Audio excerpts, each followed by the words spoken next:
नवा अध्याय। लिंग पूजन का महत्व।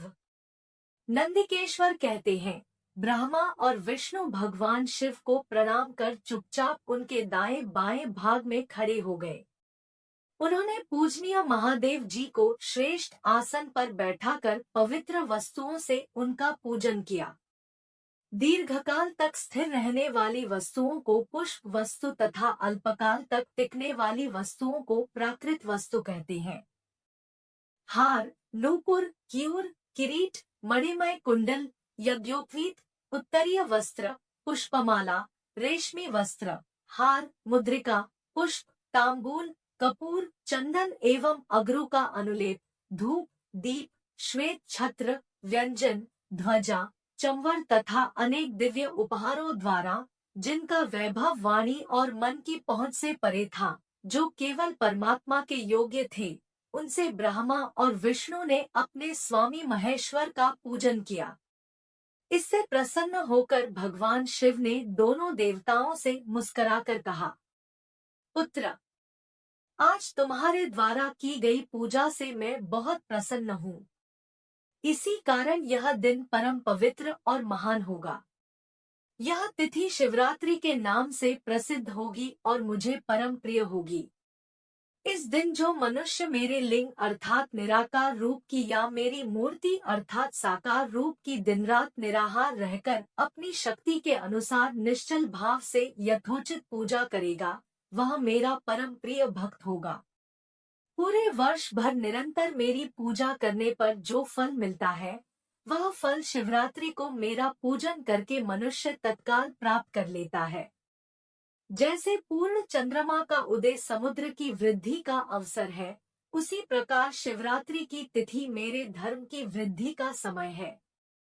इस तिथि को मेरी स्थापना का मंगलमय उत्सव होना चाहिए। मैं मार्गशीर्ष मास में आर्द्रा नक्षत्र से युक्त पूर्णमासी या प्रतिपदा को ज्योतिर्मय स्तंभ के रूप में प्रकट हुआ था। इस दिन जो भी मनुष्य पार्वती सहित मेरा दर्शन करता है अथवा मेरी मूर्ति या लिंग की झांकी निकालता है, वह मेरे लिए कार्तिकेय से भी अधिक प्रिय है। इस शुभ दिन मेरे दर्शन मात्र से पूरा फल प्राप्त होता है।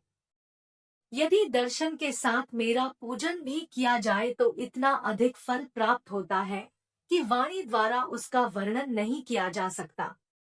लिंग रूप में प्रकट होकर मैं बहुत बड़ा हो गया था। आथा लिंग के कारण यह भूतल लिंग स्थान के नाम से प्रसिद्ध हुआ। जगत के लोग इसका दर्शन और पूजन कर सकें, इसके लिए यह अनादि और अनंत ज्योति स्तंभ अथवा ज्योतिर्मय लिंग अत्यंत छोटा हो जाएगा। यह लिंग सब प्रकार के भोग सुलभ कराने वाला तथा भोग और मोक्ष का एकमात्र साधन है। इसका दर्शन, स्पर्श और ध्यान प्राणियों को जन्म और मृत्यु के कष्ट से छुड़ाने वाला है। शिवलिंग के यहाँ प्रकट होने के कारण यह स्थान अरुणाचल नाम से प्रसिद्ध होगा तथा यहाँ बड़े बड़े तीर्थ प्रकट होंगे। इस स्थान पर रहने या मरने से जीवों को मोक्ष प्राप्त होगा। मेरे दो रूप है, साकार और निराकार। पहले मैं स्तंभ रूप में प्रकट हुआ, फिर अपने साक्षात रूप में।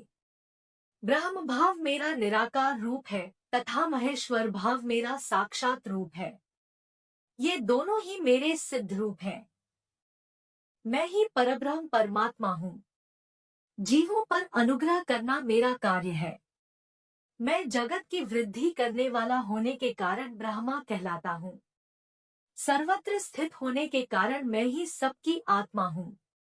सर्ग से लेकर अनुग्रह तक जो जगत संबंधी 5 कृत्य हैं, वे सदा ही मेरे हैं।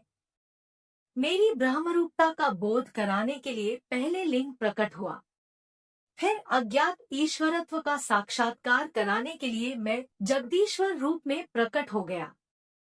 मेरा सकल रूप मेरे ईशत्व का और निष्कल रूप मेरे ब्रह्म स्वरूप का बोध कराता है। मेरा लिंग मेरा स्वरूप है और मेरे सामीप्य की प्राप्ति कराने वाला है। मेरे लिंग की स्थापना करने वाले मेरे उपासक को मेरी समानता की प्राप्ति हो जाती है तथा मेरे साथ एकत्व का अनुभव करता हुआ संसार सागर से मुक्त हो जाता है।